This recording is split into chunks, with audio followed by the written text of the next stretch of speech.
This is another iRaw podcast. Just the fact that these sensory capacities fall outside of the human bandwidth, to me says that, well, they can experience certain conscious sentience-related phenomena, certain experiences in a realm that we can't. So we definitely shouldn't hold ourselves up as the sort of gold standard, the final word in all the sensory experiences that creatures can have.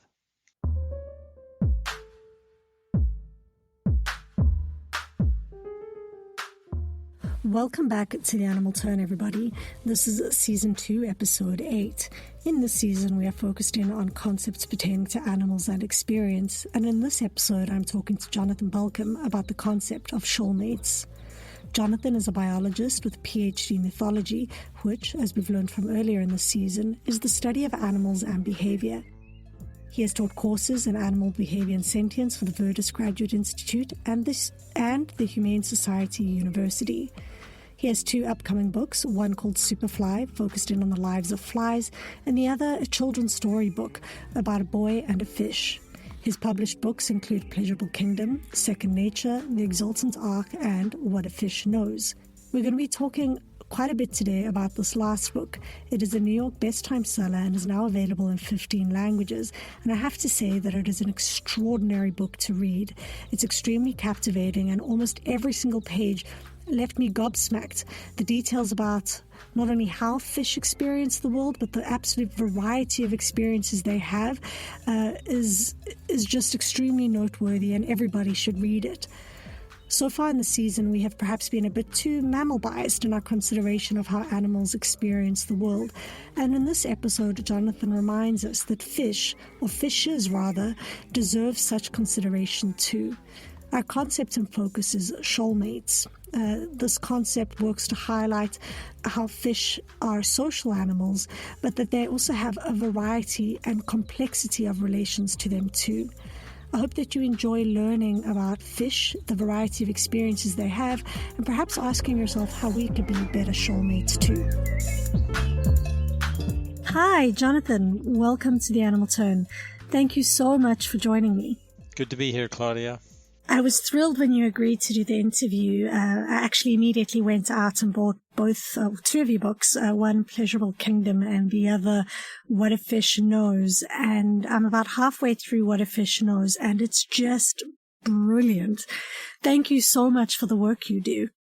Glad you like it. It was fun to write. Yeah, you're such a great writer.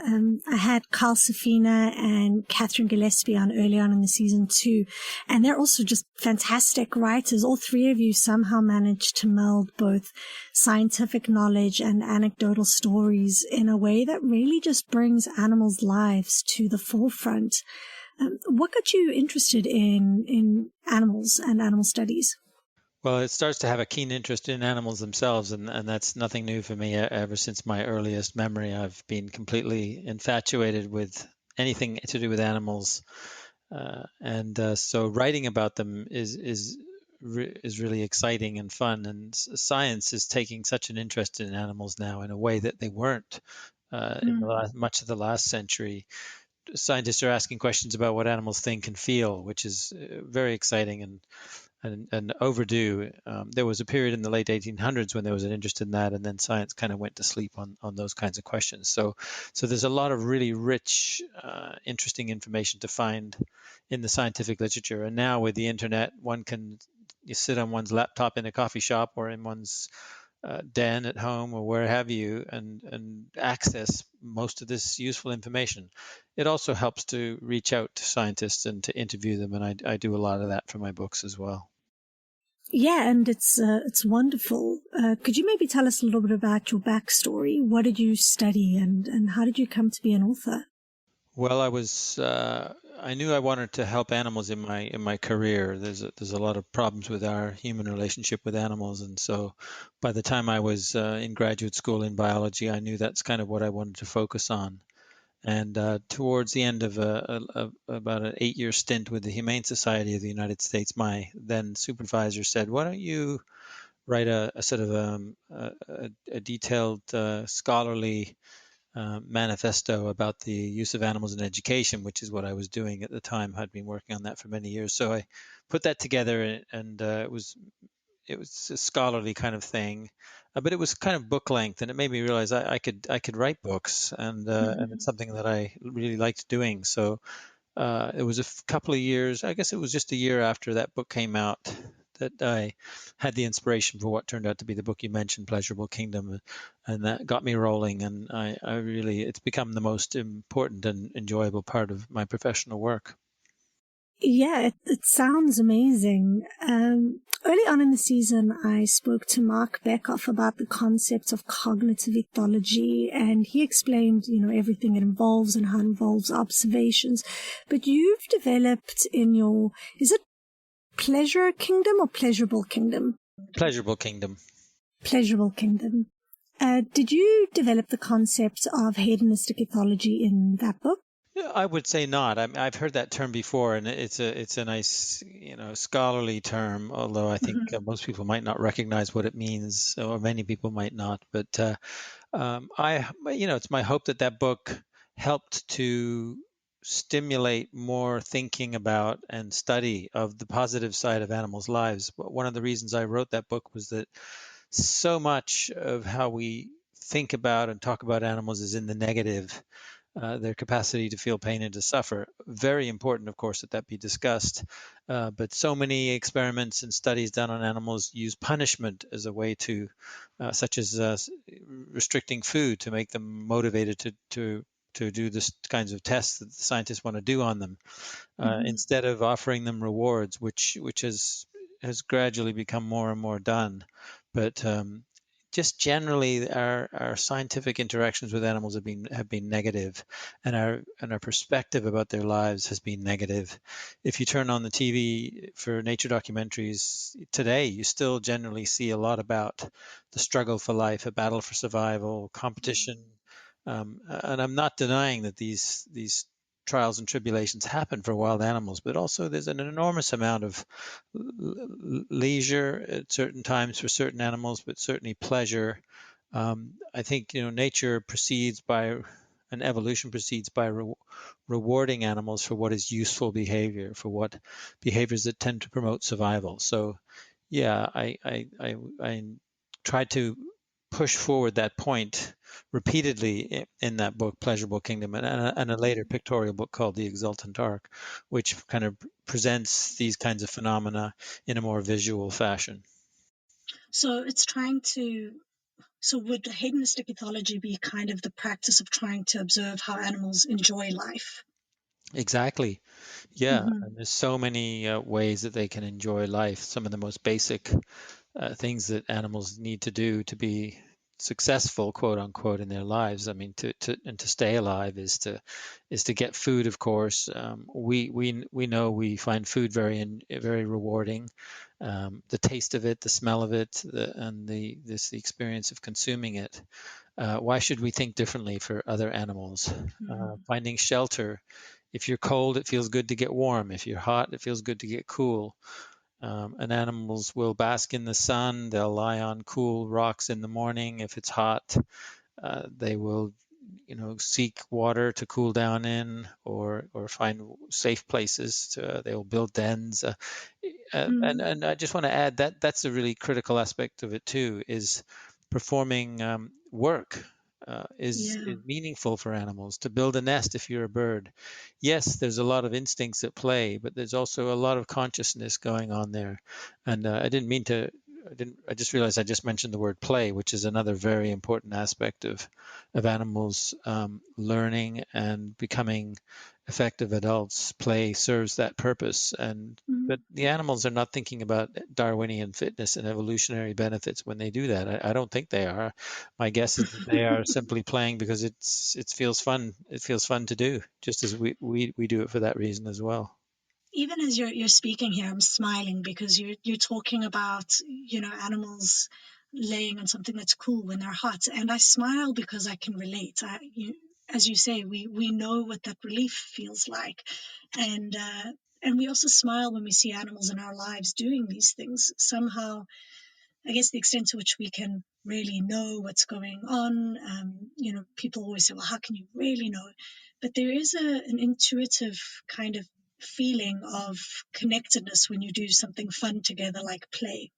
That's right, intuitive and empathic. The fact that we can experience these feelings means that we kind of have a baseline experience to go on, and then we can use that as kind of the template on which to interpret other animals' behavior.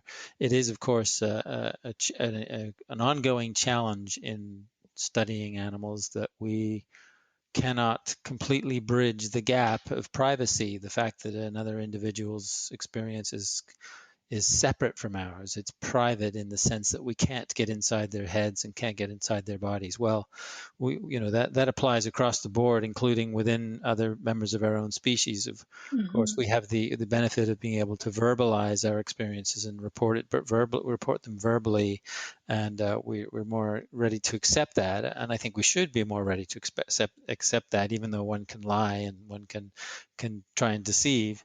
As can animals. But when we see a squirrel, a couple of squirrels chasing each other across the garden, well, it's interesting. I mentioned that example because that's an example of the challenge. Is it aggressive? Is one squirrel angry at the other and chasing the other squirrel, or are they playing? And in certain species, in certain contexts, it's pretty clear which it is. It's pretty clear that a behavior is a joyous, positive one, and play is certainly one of the easier ones to spot. But there's so many ways that animals engage in behaviors that are A, not only important to their survival, but B, rewarding, intrinsically rewarding. Yeah, it's beautiful. And in your book, which we're probably going to speak a fair bit about today, what a fish knows, you focused obviously on fish or fishes, which we'll talk about why you make the distinction. In Pleasurable Kingdom, did you focus on particular species, or was it just a general interest in animals and joy? Well, the thrust of the book was to get across the idea that animals also have fun in their lives. So in that sense, it's a very general project and general coverage of the topic. But to make the case and to get people engaged and to be convincing, you have to get specific, right? So there's certainly references to plenty of scientific studies and lots of anecdotes, because science at that time, and even today, but it's gotten a lot better even since 2006 when that book came out. Because scientists, by and large, didn't study pleasure. There weren't a heck of a lot of scientific studies to go on. So, personal experiences and the anecdotes from other individuals were helpful and important in making that book thorough and complete. With something like What a Fish Knows, which was written 10 years later. By then, well, I shouldn't say by then, it's a topic that there was a lot of science that I could draw from to make the argument that fishes are not just unfeeling things. They are complex, sophisticated, sentient, social, virtuous, etc. There's this whole suite of behaviors that they show. Of course, they're a hugely diverse group of animals, over 33,000 described species and probably a few thousand more. And many of which we haven't studied in detail at all. But they represent a huge range, and of course, what one species can do doesn't mean another species can necessarily do. But there's a lot of really great science, so I was able to really make the book, I think, more convincing for the science. But also, it's critical to include the anecdotes, the stories, because they really touch the heart. Where the science reaches the mind, I think the anecdotes and the stories have more power to engage the emotions, which is vital if you want to make a book, any message convincing to an audience. Yeah, and it's how researchers and animals experience one another. And just because it's not written in a paper doesn't mean it's not meaningful. Now, something you said there really struck me, and it's also on the first page of your book, that there are 33,000 fish. And I got to admit, when I went into this, I just thought a fish is a fish, and I was really, obviously I knew there were differences, but I was really naive to how many differences there are. And I kind of just had this, that stereotypical idea of a pencil-drawn fish. And then you say, right at the start, that number, 33,000, is more than all of the amphibians, birds, and mammals combined. And reptiles. And reptiles. And then you said that it's 60% of all animals with a backbone. It's just, my mind literally went through several mini explosions. Then I started to think about how much variety there is amongst mammals. You can't compare a human to a lion, to a zebra, to a giraffe, to a raccoon or squirrel. They're so different. So how do you think we came to have, such a simple understanding of who fishes are?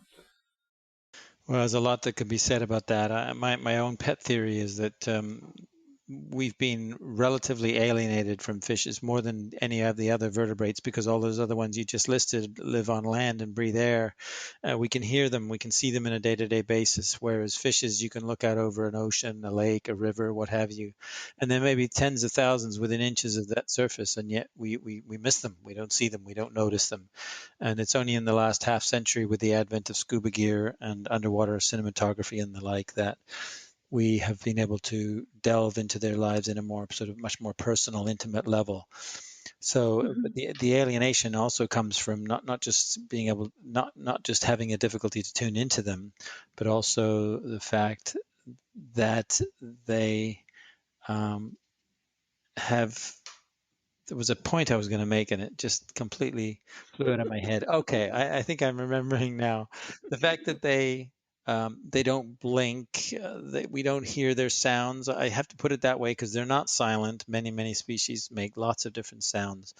But when, the staring eyes, well, they live in the water. They don't need to blink the way we do, or the way animals on land. I think these little things contribute to that kind of alienation, and they add fuel to those who still make the argument, such as it is, that fishes are insensitive to pain and can't suffer. The numbers of people who believe that are dwindling, certainly among scientists, but there are still some who would make that claim, even though I think the evidence clearly shows otherwise. So, yeah. You dedicate a whole chapter to speaking about the idea of fishes and consciousness, and whether or not they feel pain. So I'm guessing, based on what you said, that they definitely do feel pain, and they enjoy lives. They feel pain and pleasure. Yeah, I talk about that at quite some length in the book, and the reason I felt it was important to have a chapter on consciousness and awareness and sentience and pain and pleasure was because there is still some debate, and there are still, scientists aside, there are legions of fishermen who cling to the belief that these animals don't feel any pain or suffering.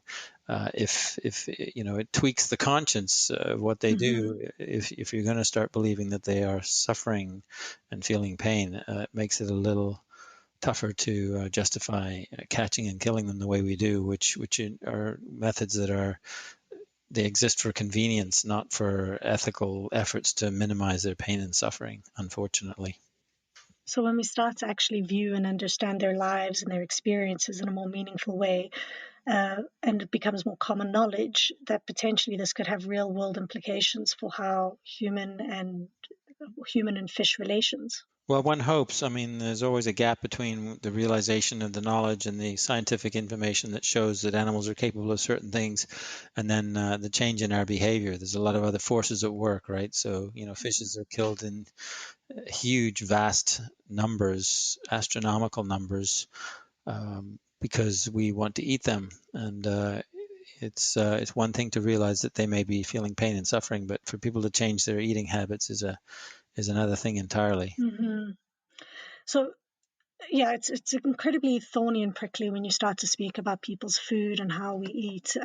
But when you look at the numbers of animals who are being killed, I think fish are right up there, right? They are probably the most exploited of all animals in terms of numbers, at least. Sure, just as they outnumber in species diversity all the other vertebrates. If you combined all the vertebrate animals, the other vertebrate animals, non-fish that we humans kill to eat every year, it would still be combined. The combined number would be just a fraction of the number of fishes that we kill each year. The estimates range from a conservative end of a few 100 billion to possibly 1 to 2 trillion.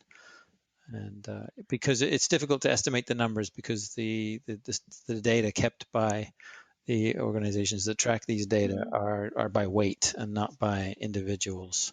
But if you do some math and look at the numbers, then at the weights, you can kind of make an estimate for those figures I just gave. The numbers are unfathomable. So something that you've said we've both tried to use, and I'm trying to use the word fishes. It feels kind of strange. It doesn't feel grammatically correct somehow, but there's a very distinct reason for why you encourage people to use the word fishes instead of fish. Could you explain? Yeah, and I don't want to sound dogmatic about it. Habits are habits, and we've been using the collective term fish for many individual fishes for a long time, and fair enough. Okay, I'm not offended by that or anything, but I did want to try and make the point in my book that we're talking about individuals here. Each one is unique. There are actually scientific studies of fish personalities. There's just as grains of sand even are unique. No two are the same. Well, of course, no two fishes are the same. Evolution by natural selection works on individual variation. So they're different. All of them are different. And to just call them fish, well, we do have terms like sheep and bison, for instance, for mammals that use a singular form for the plural, and I was just trying to make the point that let's not forget that these are individuals. The word fishes is perfectly acceptable and usually applied to more than one species of fish, but not typically used to refer to more than one individual. Of course, it does start to sound a bit pedantic when if you talk about salmons and cods and things like that, species that are routinely used in the singular for the plural. So again, I don't want to be too much of a stickler about that, but it was a way to try and make the point to readers that we are talking about individuals here. Well, I think the words we use are quite important. I had a conversation with someone today. So I do research on cows, and following Catherine Gillespie, I've kind of tried to stop using the word cattle instead of cows. I mean, to use cows instead of cattle, just because the etymology, cattle means property and it means capital. But cows, even though it speaks to the female of the species, I think it more colloquially talks to who they are as individuals, not just as um, as commodities. So I don't interpret what you're asking or saying as being pedantic, but rather a kind of an encouragement to think more deeply and how language shapes how we view different animals. Good. Well, let's hope that other readers feel that way as well. And by the way, I was just curious. Did you say that the word cattle is linked to the word capital? I didn't realize that. Yes. I'm like now all of a sudden, as soon as I have a direct question, I get like I second guess myself. But yeah, towards capital and property. So there are etymological links, Mm. um, Mm. which is just really fascinating because obviously cows have been used as a form of property relations for a very long time and a means of trading between different peoples. So yeah, I do think that the words we use are significant, and I'm going to try and use fishes more regularly. So Okay. thank you for disrupting my thought. Yeah, I certainly agree with you on the importance of how we use language with regard to animals. I have a lot of colleagues who are quote unquote animal people, right? They're pro animal people. They want the world to be a much better place for animals, and they want human animal relations to be much better. And just one, the objectification language of it. I've seen captions like this: a female cardinal returns to its nest to feed its young. It's like, wait a minute, you just said it's a female, so she's returning to her nest to feed her young. And one that really gets me and gets a lot of my friends and colleagues is some criminal commits a heinous act and is describing as having acted like an animal.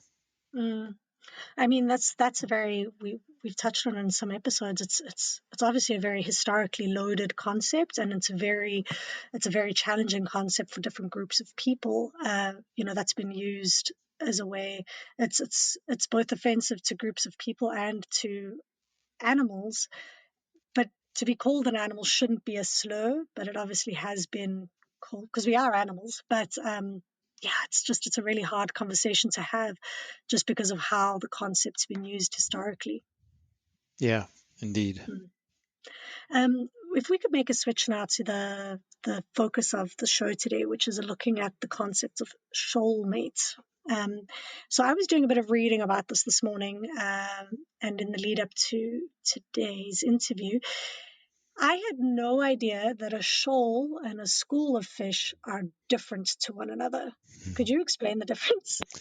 Yes, a school is a more orderly, usually unidirectional flow of fishes. So, 100 million herrings in a school that are migrating up the South African coast, say, for instance, would be referred to as a school. They have a singular purpose in mind, and they're all kind of headed in the same direction in kind of an orderly, unidirectional fashion. So that would be a school. And then a shoal is a little bit more random ragtag cluster of fishes who are together. There's definitely some joining, staying amongst each other deliberately, but they're kind of higgledy-piggledy. They may be plucking away at algae off a coral reef, and all kind of facing different directions. So that's an example of what we call a shoal. I heard a really cool metaphor for explaining them, where a shoal is like, imagine a group of people walking down a street in a city and they're all kind of going about their individual lives, versus a group of people who are marching in a band or marching in an army lineup. That there are groups of people, but their way of being with one another is quite different. Yeah, that's a good analogy. You mentioned herrings there. So herrings, I saw or read that they are always in a shoal, that they never leave their other herrings. A herring is with all the other herrings all the time. Is that true?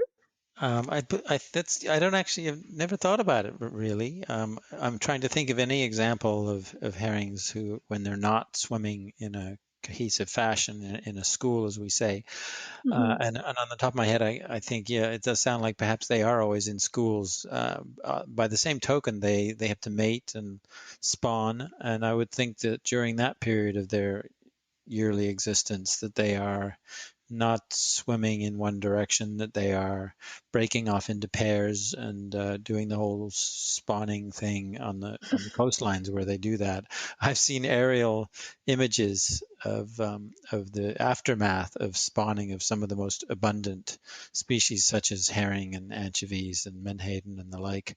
And from the sky, there's this white slick from all the propagules, all the sperm and eggs that have been released into these. The numbers are incredible, and that's actually a very effective strategy for species that produce lots of eggs and sperm. Is that they do it synchronously. They all do it in huge numbers, all at the same time. So there's an absolute glut of food for those who feed on say the eggs. And they're overwhelmed, whatever animals might be feeding on those eggs, they can't eat them all. So that many of the eggs will survive for that reason. That's incredible. You mentioned herrings elsewhere in your book for what's a very unique, something I'd never thought of. So you had spoken about sound and the different ways that fish or different fishes can make sound. And herring have a really unique way of producing sounds. Yeah, that's right. I mean, as I mentioned earlier, sound production is actually an important communication tool for many species of fishes, and they use different parts of the body to do that. There's the grinding of teeth, the gnashing of teeth, the swim bladder, which is a buoyancy organ in the middle of the body. I think some fishes may have several swim bladders, but in any event, the organ, the swim bladder, has been co-opted through evolution by a number of species as a sound-producing organ because it can be resonated, vibrated. It can be rubbed against neighboring tissues in the body in strategic ways that produce sounds. And then you have herrings who have the curious habit of releasing gases from that swim bladder at certain times, and it produces a noise. It produces a sound that is used, for instance, to communicate in the dark. It seems to have sort of democratic uses where these frequent repetitive ticks, which is what the scientists call them, and if you do the acronym, you can probably figure out what the little joke there.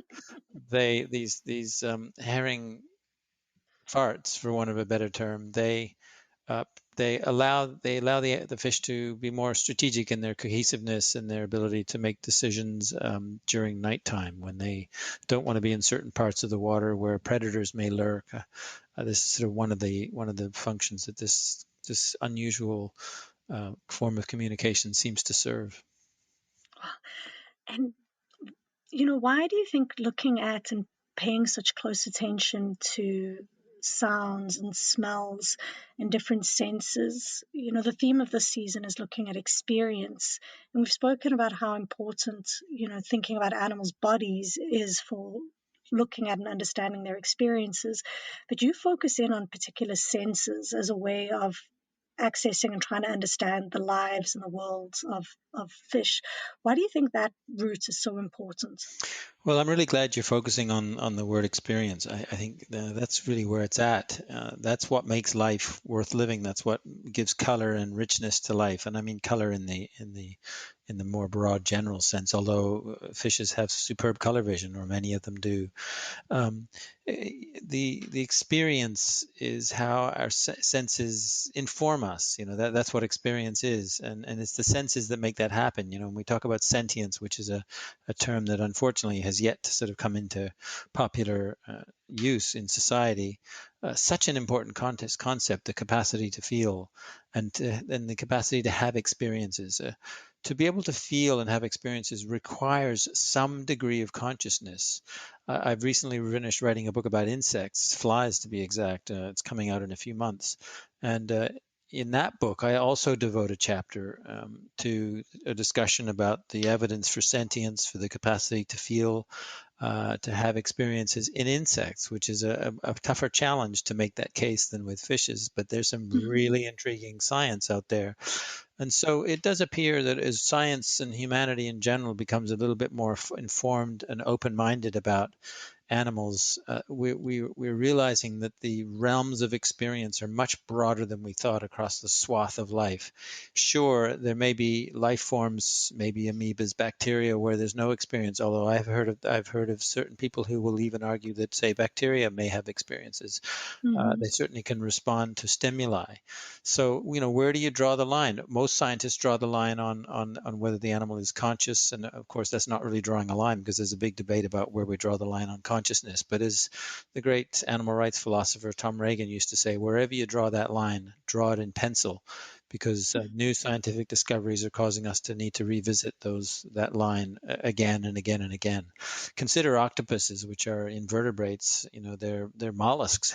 They're close relatives of snails and slugs, and most people are going to just wave their hand and say, forget it. I don't think snails and slugs have any feelings. There is some scientific evidence to contradict that view. But they're close relatives, or they're relatives in the same phylum Mollusca. The cephalopod mollusks, and most notably the octopuses, they show. There's books being written about them that show personality and emotion cognitive skills and playfulness and qualities that we never would have thought that invertebrates have. And there's some pretty interesting studies of insects that I draw attention to in my book that certainly give one pause before making any conclusion about them not having feelings or experiences. Oh, I'm so excited to read it. You make me think of Vonuxel, who I know you've pulled on in your book as well, and trying to understand their umwelt, their life worlds, and using senses, the ways in which we don't experience the world in the same way, but it doesn't mean that we can't at least strive to have some empathy or some understanding by focusing on how different animals do experience the world. That's right. I mean, humans are not the gold standard of sensory experience when we consider how much better than ours is a dog's sense of smell. And there's some animals that have a sense of smell that leaves dogs in their wakes. And then the visual capacities of birds of prey, say, and the sense of hearing of bats who can hear, in the ultrasonic range way beyond the level that we can hear. Just the fact that these sensory capacities fall outside of the human bandwidth, to me says that, well, they can experience certain conscious sentience related phenomena, certain experiences in a realm that we can't. So we definitely shouldn't hold ourselves up as the sort of gold standard, the final word in all the sensory experiences that creatures can have. I love that you highlight the different senses, and that it goes far beyond the five senses that we kind of think about.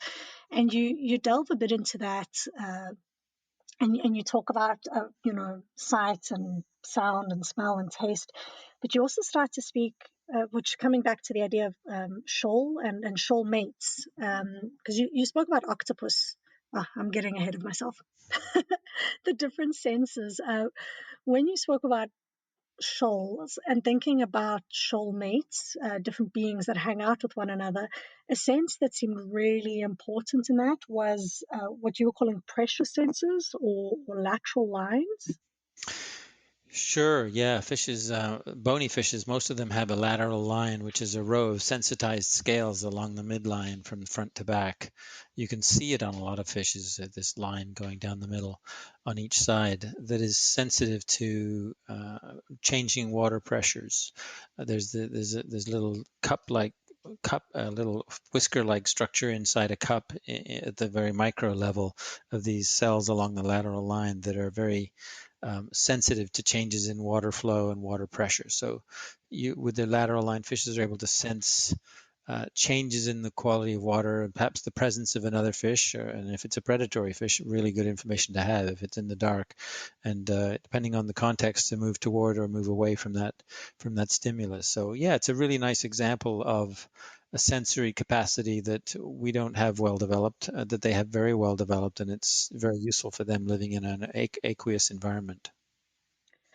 And would they use this, so when thinking about fish moving together, is this how you explain those kinds of striations of fish, how they're able to move? It seems like they're moving at the same time, thousands of fish doing something at the same time. Is this the sense that helps them to do that? I believe it's implicated as one of the more important senses. I think there is, if it's in light conditions, of course, if it's dark, then vision is of no use. But definitely scientists have taken a keen interest in these large coordinated movements that you see, the murmurations of starlings in flight, and the rapid changes of directions that they can do in such a coordinated fashion. And similarly, large schools of fishes, you turn on the BBC and you'll often see, the so-called bait ball, which is a bit of a utilitarian term for a large group of these small fishes who are trying to avoid being caught, and they cluster together as a defense tactic, safety in numbers. And then this incredible swirl and the coordination with which they can move around and stay in a spherical shape or whatever shape, and then splits apart when the shark or the swordfish or whatever large predator swims through to try and catch one. I believe the current state of the knowledge is that it's a combination of vision if it's in the daylight, but probably more importantly, these lateral line pressure sensors where the fishes are very tuned into their neighbors, and there are minute delays between one individual and another changing direction, but they're so brief that we don't really notice it, and it looks like they move about as one. Wow, it is just, sorry, I said striations just now, I meant to say murmurations. It is just so incredibly beautiful to see. It's awe-inspiring when, yeah, it's mesmerizing. Yeah, and there's actually, sorry to interrupt you, Claudia. There's a No worries. video that I recommend. I don't know the name of the video, but it's about a 3 or 4 minute video. It's two young women who go canoeing, maybe somewhere in northern England, I have a feeling, and they're paddling, and they had a camera with them, and just out of the blue, this massive murmuration of certainly tens of thousands, maybe more, of starlings flies overhead and morphs into these different Wow. shapes, and they filmed it, and they're just I've watched that video 5 times, and I get all emotional every time I watch it. It's so beautifully done. I've got goosebumps right now. Just those kinds of chance encounters where you're just exposed to the wonder and the beauty. I've seen some of those videos where you get a sense of bioluminescence, which just blows my mind. It's like Avatar in real life. Just the idea that you could see people walking through waves, and every step they take, there's these like bioluminescent. Um, it's just Algae, I beautiful. think. Yeah, that's right. The ocean certainly has these lovely blooms of bioluminescent algae from time to time, and the visual effect is, yes, stunning and hard to describe without seeing it. Yeah, absolutely incredible. Uh, so when we think about fish encountering one another and being in social groups, uh, would a shoal only be fish of the same species, or are we talking here about fishes interacting across species lines? It's an important question. It gets into interspecies communication and interspecies behaviors and interactions. As far as I know, these schooling species that are noted for their massive schools, the herrings and menhadens and sardines and those sorts of ones. I don't know if they form mixed species schools. It wouldn't surprise me. It certainly happens. There's certainly mixed flocks of birds, for instance, who benefit from being amongst different species that have more developed senses in certain realms, and so they complement each other for being vigilant. Certainly, fishes on reefs forage together in mixed species groups. One of my favorite examples of mixed species interactions is between groupers and moray eels, which are two species Mm. of predatory fishes on reefs. And now we're talking about individuals, but they team up and they hunt together for on the reef, and because their styles of hunting are complementary, they do much better at catching food over a certain time period if they collaborate than if they work individually. The moray eel is a slippery, slender creature that can swim into nooks and crannies in the reef, thereby catching or chasing out a little fish who goes to hide there. And if the fish manages to escape the moray eel and gets out into the open water, well, of course, the grouper is waiting. And it's a pretty sophisticated collaboration because it involves referential signaling in which the grouper invites the moray eel, and not just any old moray eel. Studies have shown that they have their favorites and they go and invite them. They know where they live, and if they're both in the mood to feed, they head off together, swimming in very close together, and they perform their feats. And groupers will point to a fish who's escaped in the reef for over 20 minutes sometimes, trying to get that moray nearby to come and chase it out. And the grouper will sometimes swim over and signal to the moray to sort of come over. I mean, it's a very intentional type of behavior that speaks to an animal who is not just aware but remarkably intelligent Mm. and Forward thinking, forward planning. thinking and resourceful and planning. Yeah, a lot of what fishes Mm. do indicates that they're thinking ahead. They know what they already have their plan worked out. Unbelievable. And another interaction that blew my mind was when you were speaking about sunfish, and they have a whole, it seems like a whole range of social relationships beyond their own species. Yeah, You sure, you meant sure. Yeah, there's actually, I just want to mention there's a new book about sunfish, the ocean sunfish, just coming out by a friend and colleague of mine named Tierney Teese, Thys is her last name, and I believe it's a scholarly book, so it's pretty expensive, unfortunately. But I'm sure it's going to be packed with a lot of really interesting information about how these massive, it's the largest of the bony fishes in the oceans, I believe, the mola mola, a really big old one. It could be a century old, can weigh over 2 tons. And yeah, they're known for occasionally or probably regularly coming to the surface and swimming, lying on their side. They're flattened. They're kind of flattened. They're big disc-shaped fish and very bizarre. They're in the pufferfish family, and they'll lie on their side to solicit parasite removal services from gulls who have gathered on the surface of the ocean. And so both species know the drill, and so the sunfish cooperates by exposing his or her sides to these gulls, and the gulls get food because they can pluck out these sometimes quite large ocean copepods and sea lice from the skin. So it's a classic mutualism, and this time between a fish and a bird, where the fish gets a parasite removal service and the gulls get some food. That example just blows my mind. It means the fishes were looking up at some points and saw birds and saw an opportunity. Or like, Exactly. how did that first experience happen, and how is that passed down in between different groups of fishes and birds? I wish I knew. That question is one I often ask myself when I see examples of complex behavior. You think, who was the Einstein fish who first came up with this idea? Somebody had to sort of kind of do it first. There has to be a first for everything. And I think a lot of these behaviors maybe evolve in stages, but there's also critical steps, critical stages. The grouper who first shakes his or her head as an invitation to a moray eel, the ocean sunfish who first went up and swam on its side to make it easier for gulls to, all these behaviors. And it does speak to the remarkable flexibility, intelligence, opportunism of not just evolution and natural selection, but the individuals who make up populations of animals.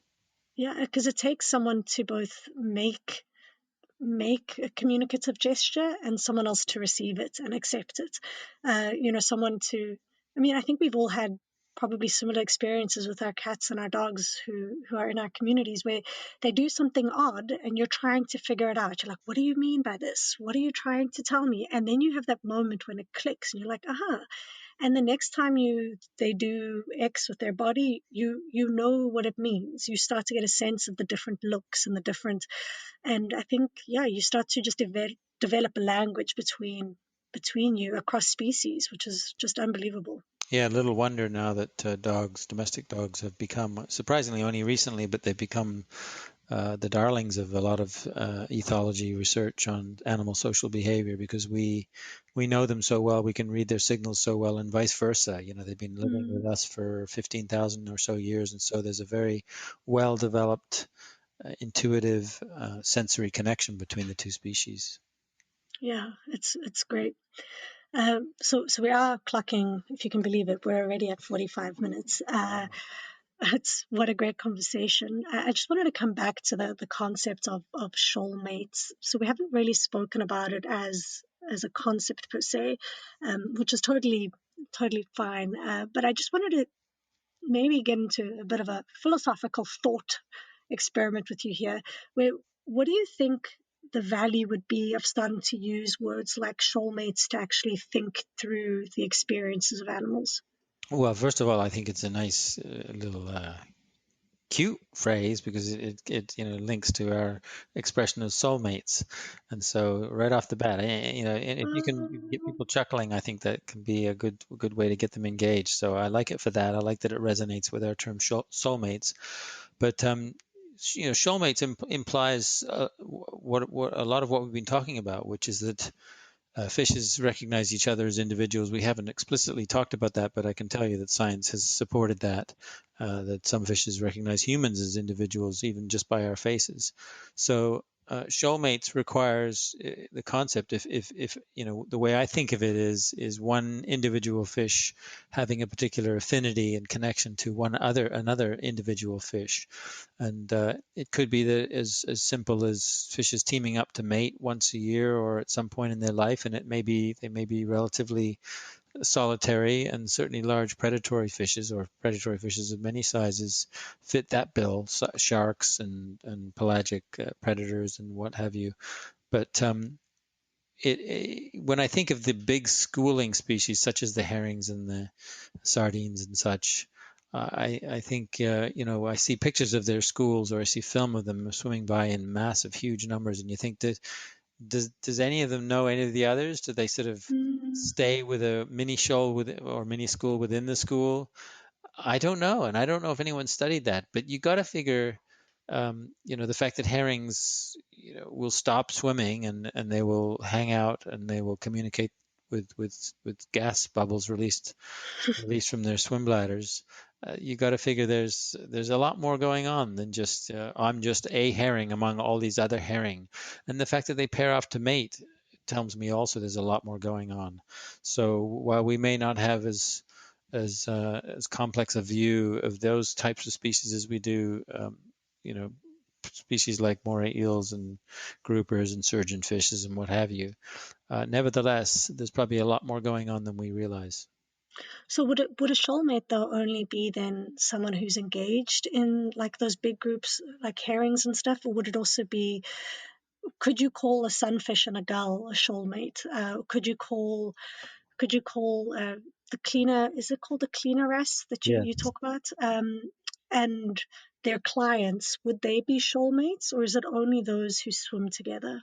Yeah, I mean, it's funny. I was talking about things like herrings because they're probably not the best example. We've already established that they generally swim in schools, not shoals. So yes, I think it'd be a more apt example of shoalmates might be a pair or a trio or more of cleaner wrasses who work together day after day as a team on a particular spot on the reef where they service client fish who line up to wait their turn to have parasites removed in exchange for food for the cleaners. Though those fit the bill much more closely to shoalmates. Whether sunfishes, for instance, ever sort of identify and recognize and team up with particular gulls, I would suspect not, because it's probably not often that they're engaging in that interaction, and they swim far and wide and they'll be at different locations. But I don't know for sure, and it's so often the case that when we think something couldn't be happening, the next thing you find out is animals are actually doing it. So Okay. certainly I did mention the moray eel collaboration with groupers, and that's individual specific. That there's captive Okay. studies have shown that moray eels, or I should say groupers, will remember a cooperative versus an uncooperative moray eel from the day before, and they will choose the cooperative one over the uncooperative one. So that suggests to me also shoalmates of different species. Well, okay, so I'm with you now. Where we're looking at individuals making connections with other individuals, time and again. They're making a concerted effort to be with each other, whether it's for pleasure or work. They choose each other. Yes, that's Oh, right. Yep. I see why soulmates and shoalmates is quite beautiful now. Uh, well, thank you so much for all of these great anecdotes. We're approaching the end now, and I just wanted to give you an opportunity to read a quote. The intention with reading a quote is normally to give, someone an opportunity to either highlight a portion of their work or someone else's work that they think speaks to either the theme of today's episode or the theme of the season, which is animals and experience. Well, I appreciate the invitation to share a quote. I have one from my book, What a Fish Knows. It's a short paragraph and not a sentence. Is that acceptable, or did you just want a sentence? Nope, that's totally acceptable. Go ahead. Okay, just to provide a little context, it gets back to what we just mentioned about the cleaner client mutualism, where cleaner fishes, cleaner wrasses service so-called client fishes of more than 100 known species on the reef, and they remove parasites in exchange for getting some.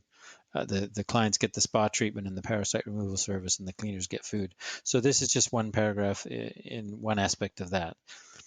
Clients are not passive participants. When it is their turn, they approach the cleaning station and hover in place, spreading their fins to help cleaners reach all the nooks and crannies.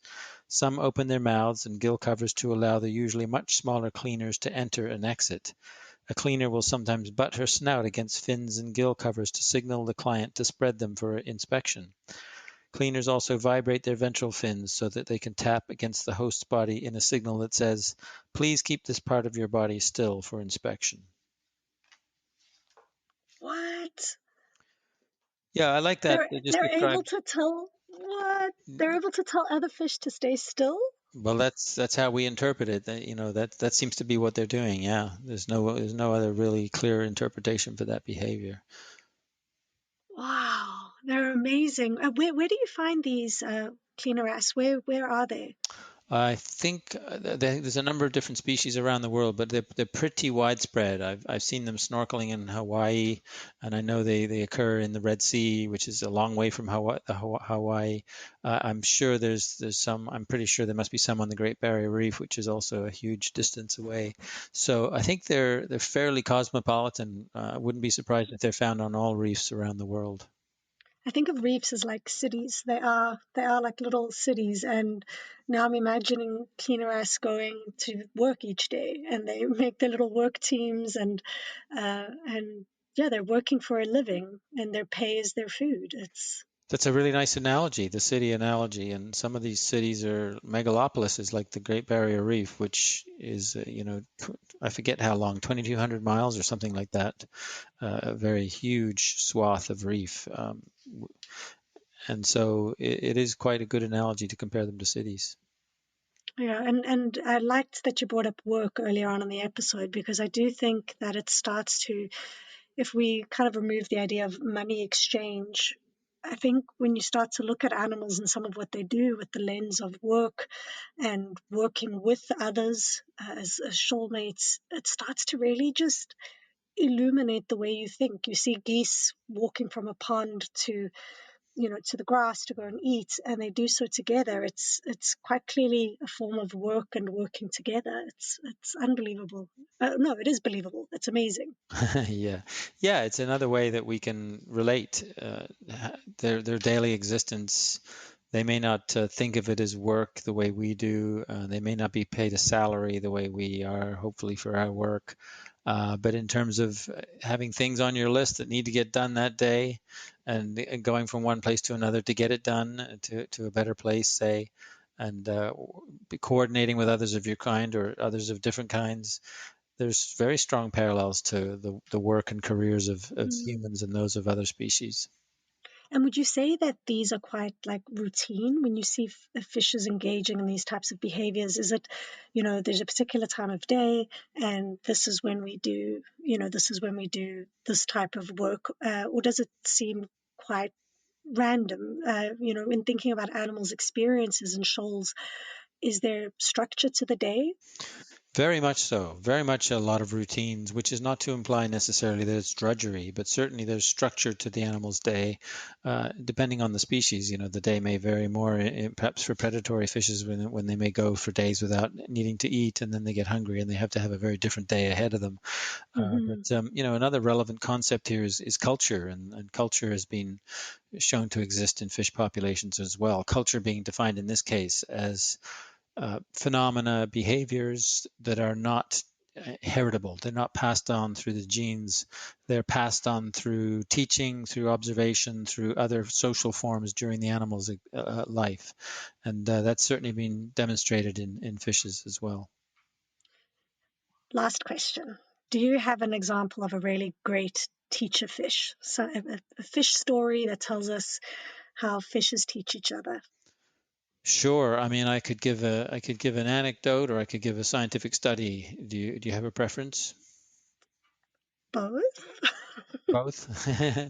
Well, I'll start out with the anecdote, which one can watch YouTube videos that show the same types of phenomena, and it's the connection and the trust that can be forged between a human and a fish.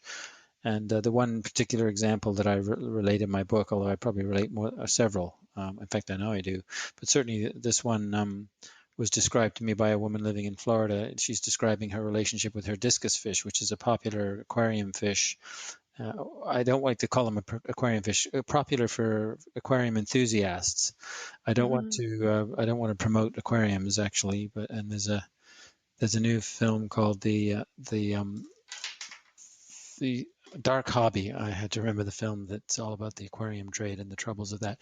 Anyway, back to the point. Jasper was a blue discus fish, and I've met discus fishes. They're very beautiful, and he formed quite a connection, quite a bond with Karen, his human caregiver.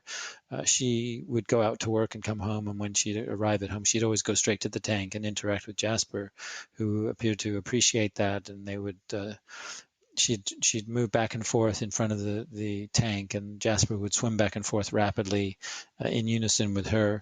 And from time to time, she would cup her hands and put them in the water, a few inches under the water, and Jasper would swim over and literally swim onto his side, where she could use her thumbs to stroke his body, to gently caress him.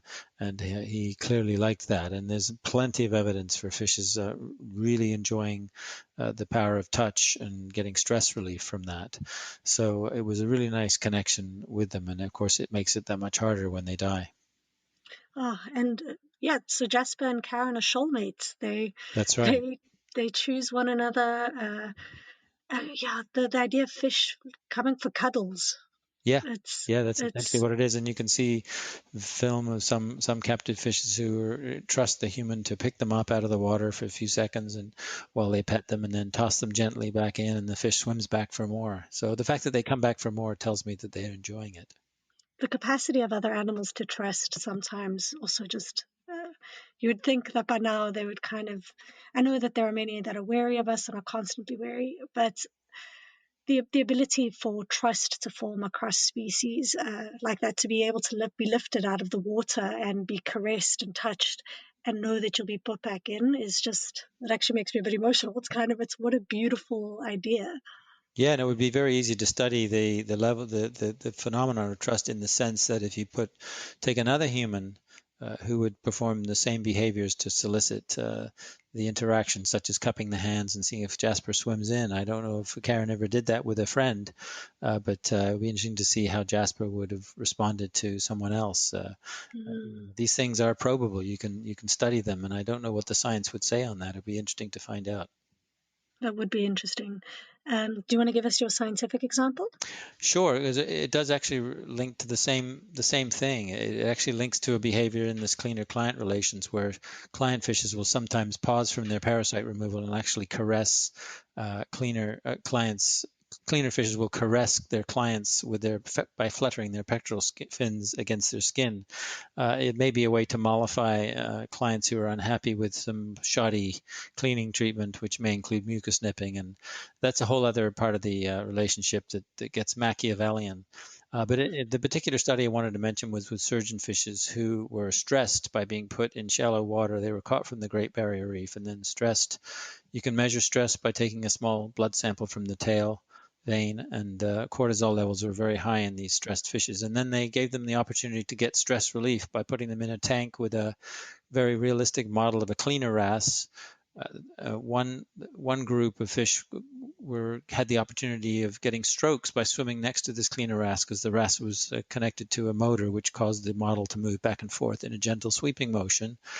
And the other control group, their model wrasse was not connected to a motor, so it didn't move. And the difference between the two treatments was striking.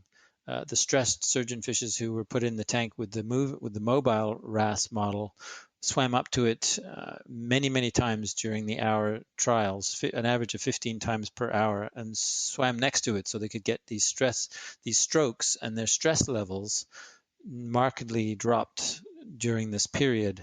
The control group, where they couldn't get caresses, they ignored the cleaner wrasse model. They didn't touch it once. They averaged 0 contacts per hour compared to 15 contacts per hour. Wow. And their stress levels didn't drop the way the other ones did. So to me, a very, very pretty strong demonstration of not just stress, of course, but the ability to, or the wherewithal to seek stress relief and to get stress relief from something that we can relate to, a massage or the power of touch. A caressing can be very stress relieving. We know that from going and getting professional massages, for instance. Or just hugs. Getting a hug. Or just hugs, and then they happy to say that these surgeon fishes were released back into their home turfs on the Great Barrier Reef following the study. So that is, I know I said the last question was the last question, but there is one more. When you meld together some of these stories and scientific experiments, how do you navigate the ethics of this all? Some of the experiments you spoke about in the book where research has been done on fish seem, fairly invasive and harmful for those involved. As a researcher and someone who, or as an author and someone who writes and obviously cares quite deeply about fishes and the ways they experience the world, how do you navigate that tension between using science that's treated them badly, but also found out really important information about how they experience the world? Yeah, it's a very important question and a bit of a conundrum, a bit of a challenge. I usually take pains to inform my readers or my audiences that I don't mean to endorse these studies by describing them necessarily. Nevertheless, as somebody who's trying to synthesize information and to make a case for a better treatment of a group of animals, in this case fishes, I will use whatever tools are out there. And since those studies have already been done and I have no control over their being done or not, I will draw from them, and I may include a disclaimer about I'm not necessarily recommending this study or expressing sympathy for the fishes in the study. Nevertheless, if their futures can be made more secure by citing these studies and mentioning them and describing them, then I will do that. Great. I think that's really good. I've been contending with some of these tensions myself, and yeah, I think that's really a great way forward. There's only so much each of us can do, and I think you're doing wonderful work for fishes and for helping us understand a world that was quite murky. So I really encourage anyone to head out and get your book. Before we close, is there anything you'd like to share with folks? Maybe you mentioned a book that you're working on, or where they could come and find out more about you and the work you do? Sure. People can always go to my website, Jonathan-Balcombe.com, and they can find out about my earlier books or my next book, Superfly. They can also sign up for a monthly newsletter called All Things Fish, although it's becoming All Things Fish and Insects, and keep in touch that way. So I encourage people to pursue these types of information and learn more, and hopefully improve our relationships with them. Wonderful. Well, thank you so much for your time today, and I hope you have a lovely day. Thanks, Claudia. I really enjoyed it. All right, everybody, that is Season 2, Episode 8 done. Thank you once again to Jonathan for being a fantastic guest, to Gordon Clark for the bed music, to Jeremy John for the logo, and to Animals and Philosophy, Politics, Law and Ethics Apple for sponsoring this podcast. We won't get another episode out this year. I thought I had big dreams that I was going to have Season 2 done in 2020, but alas, deadlines have been moved and things have shifted. So you'll get the last 2 episodes in January. For now, I want to wish you a happy end of the year, whatever you're doing. Big celebrations, happy, all of that good stuff. I hope that you get some rest too, and I'll check in with you in the new year. This is The Animal Turn with me, Claudia Hertenfelder.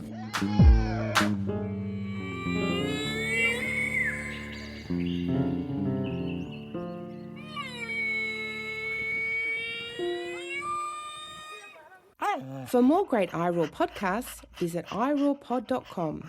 That's IROARPOD.com.